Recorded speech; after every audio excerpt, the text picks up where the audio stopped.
Welcome to More Than Home. I'm Lyndzie Stroble, and this is my handsome hubby, Hans Stroble.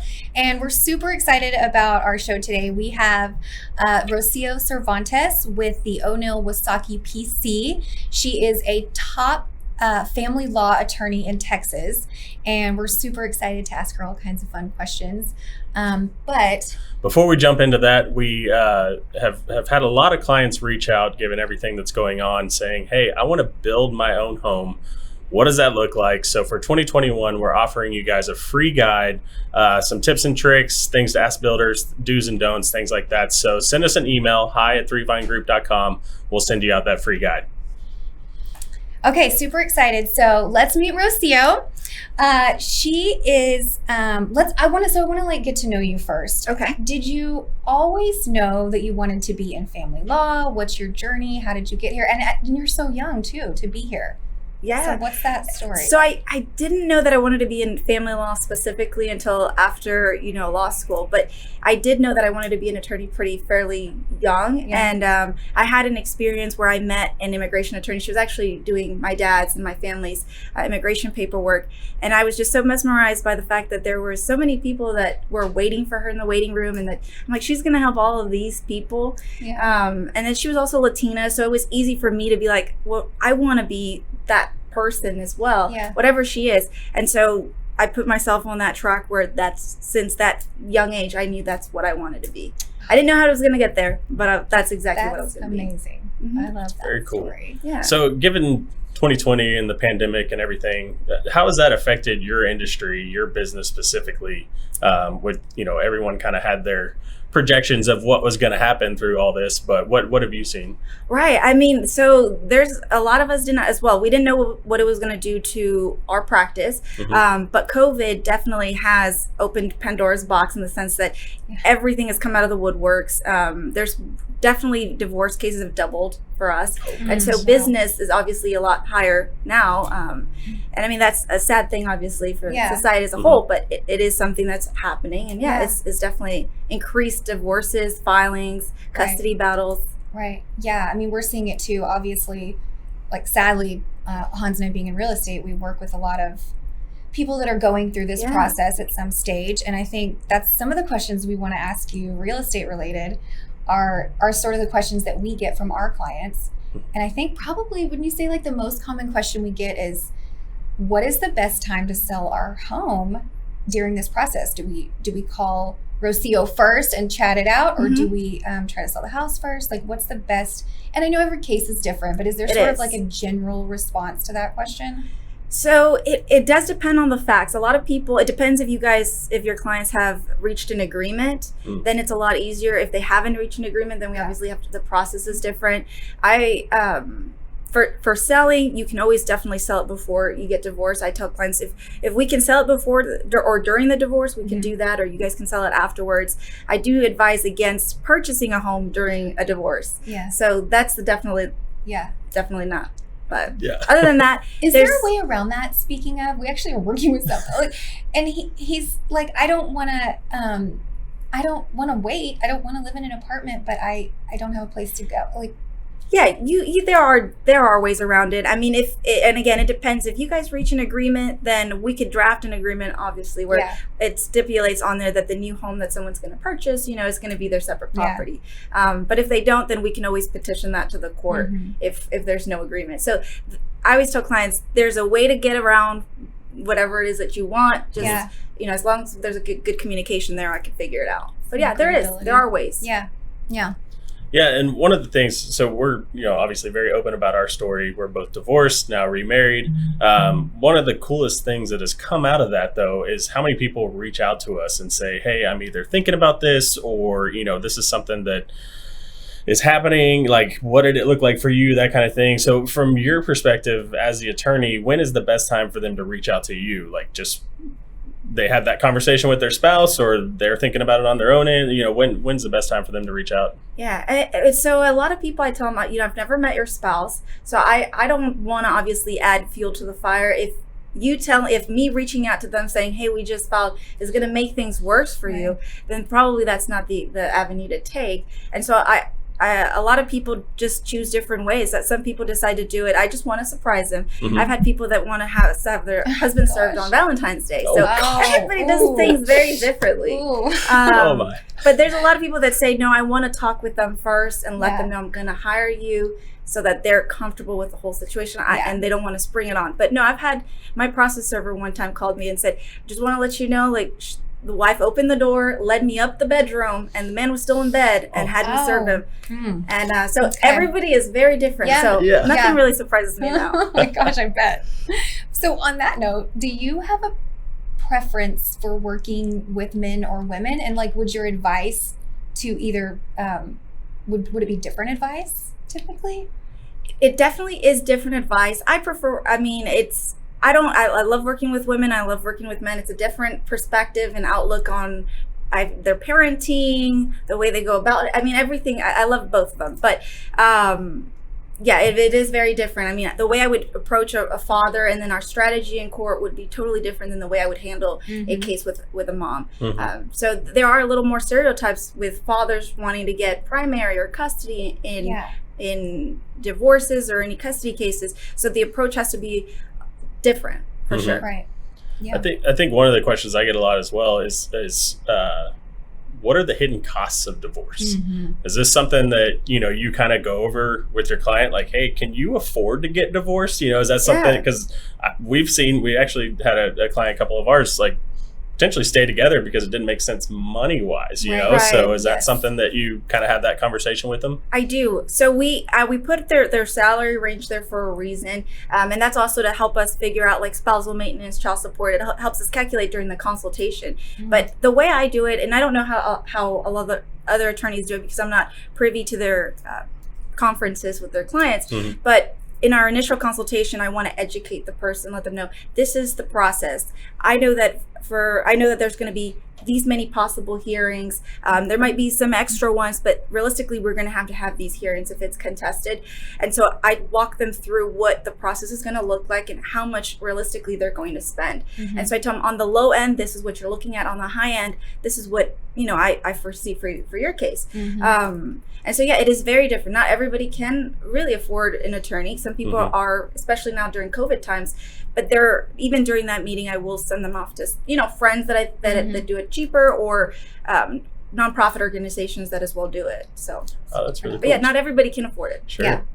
Are there any sort of like tips or advice, like when it comes to timing or anything like that about going through a divorce? I like to be the first to file for a client. And the reason being is it's the perspective. So when we have a hearing, if we're the first to go, I always call them like the rose-colored glasses. You get to paint the image of the second person, which is your spouse, coming up before you or Right. after you to the judge. So if you say, oh, he's a cheater, he was a wife beater. I mean, that might not be the case, but the judge is going to view his testimony second the way you've just pictured him. Mhm. Mhm. So for me, it's important to go first because you get to set the tone as to how the judge is going to perceive the second person. Yeah. But realistically, other than that, I mean, there are some there are reasons why you would want to file first aside from that. So it just depends. Every case really is so different. Yeah. That's really cool. So back to you a little bit. If somebody, on LinkedIn or somebody sees this and they're thinking, hey, I want to be a family law attorney, what advice would you give them? It takes a lot of hard work and a lot of dedication, but if I could definitely do it, then anyone can really do it. I think the biggest thing is there's so many obstacles that are along the way that are supposed to weed out people. And it's just, you had to fill out like an LSAC online form and that took weeks to fill out. So it's just, you just kind of have to keep it going, even though you're just like, this is so tedious. Nothing bad about the LSAC website, but geez. You can do it. I really do think it's something that if, law school will prepare you, but if you want to do it, you just keep working at it and you'll do it. Yeah. And so how long have you been doing it? I've been doing it for a little over 5 years now. Yeah. And so when I first started, I did criminal law for a year and I loved it, mostly because I just love the jury trials and I love being in court and litigating. Yeah. And that's my favorite part. even though I do persuade clients it's a bunch of mudslinging if we go to court, and it's not for everybody. But even though that might be my favorite part, I won't do it unless I do believe it's in the unless it's in the best interest of the client. Yeah. So it's like multiple offers. Right. It is. Yeah. It's cool that you have a passion for what you do, and it's evident. And and we're the same way. We love helping people with real estate. Just yesterday, we got to put somebody in their dream home, and it was just sheer joy on the other side of the phone. And for us, so our process is a couple of months, and then they find their home, and then we feel like we have a best friend, but we don't necessarily keep a lot of contact with them until they're ready to buy or sell again. What does that kind of look like? What's the follow-up process on your end? Oh, I have a lot of best friends. Yeah. So, my clients, I give them my cell number because like I said, I do care. And this is a very emotional and trying time. So what I do is for all my clients, I let them know, hey, if you want to reach me, if it's an emergency, give me a call. And I think just doing that and keeping in touch with them, and like I said, I educate them throughout the process. A lot of times when I get them divorced or our custody case concludes, I'll get pictures, videos, Christmas, they'll send me stuff. So they still keep in contact with me, which I love. So that's okay. That's great. You'd think, for us, we're like, we want to see these people every time. We want to see you again. We want to see your family again.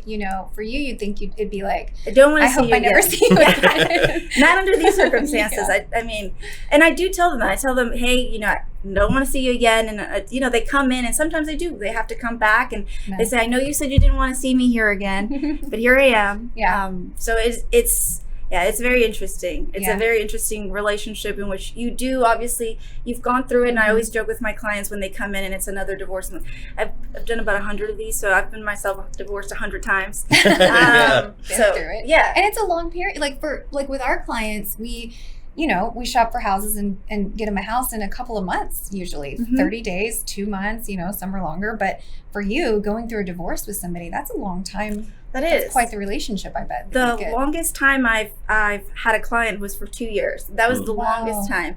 And it got to a point where the judge just said, I don't think they want to get divorced. I don't think your clients want to get divorced. Yeah. But they did. It just, there's so many issues that could possibly come up, especially when you have children. Yes. And when you have houses, that's obviously so much more issues come into the divorce. Yeah. Okay, so as realtors, when everyone knows we're realtors, but as they find out, like at a party, the first question we get every time is, okay, how's the market? So as a family law attorney, when people find that out, what's their question for you? When they find that I'm a family law attorney? It's interesting. Most people ask me, who do you represent more, men or women? And that's one of the first questions, I think. And it's usually women that will ask, do you represent men? Do you represent? They want to know whose side I play. Right. And I was telling you guys earlier that, I have a brother who's a single dad. And so because of that, I've got this unique perspective on dads, single dads. And so I don't really, there's not a certain side that I'm playing. Everybody deserves an attorney. Everybody deserves to have good representation. And so for that reason, everybody. I represent anybody that walks through the door that needs help. I'll take you. Love That's it. so cool. What was the dad's group you were talking about? Can you speak to that a little bit? Yeah, there's a Fathers for Equal Rights. It's a group on Facebook, and then there's the guy sent me an invitation. He's like, I want you to be one of the attorneys on there, and I don't give legal advice on there. I just let them know, hey, I'm available. These are my times. You're more than welcome. But a lot of those guys ended up reaching out and setting appointments and hiring me, and we're able to win a lot of their cases for them. So it's just very interesting because everybody has their own story and why they're wanting primary. And now it's a unique time in which, because of COVID, a lot of dads are able to afford to stay home, work from home, take care of the kid. So it's interesting times. It is. Yeah, it's very different. So what else, because of COVID, are there any other, obviously it's doubled the increases of divorce you're seeing, but are there any other trends that you would say are because of COVID? I don't know about, so you're saying what, something interesting that's happened? I think so. You mentioned earlier before we started how the new issues that have come up that you didn't really have to deal with before. So one, and I was saying that this issue with regard to schools, because schools have closed down, or they said, you guys can teach your kids from home, you can do homeschooling, or you could send them in school, or they could do the schooling through the laptop. And so that decision, it's got to be made by the parents, and it's sometimes very hard for parents to agree on one thing. One of them wants them to go to school in school, and the other one wants it to be done at home. So that's definitely an issue that's come up. And all the new clients that we had, they were kind of the guinea pigs for that, because we didn't really know how the judges were going to rule. I mean, now by this point, we have a good idea as to how judges are going to rule. Yeah. But at first it was very interesting. Very different. Crazy times. Sure. Man, well, okay, so what does the process look like? If somebody is like, I want to talk to Rocio, what is the initial consultation? What is that like? And then how can they contact you guys? If someone's coming in by being referred through a friend or former client, then I waive the referral fee. So that's just to put that out there. But if not, then it's $300 an hour for the whole consultation. And the reason for that is just we go through, at least I go through the entire process with them, because I do want to educate them, and I want them to know, hey, these are the things that are going to come up. You know, make sure that and I want them to know that if I'm the attorney for you, you know, it needs to be mutual. I want them to feel comfortable with me representing them. Right. So I like that. That's excellent. Well, we'll definitely put your information up so that people can reach out to you, and hopefully it's for good news reasons, but you never know. So it happens, as we know. But yeah, thank you so much for your time today, and we really appreciate you coming on. Yeah. Thank you, guys. That's excellent. Very exciting. Yeah. Okay, and don't forget that Hans and I do have that free guide for building your own home in 2021. Very exciting. Go get your own free copy, or email us, right? Email us, and we will send it to you. Very exciting stuff. All right. Thanks for tuning in.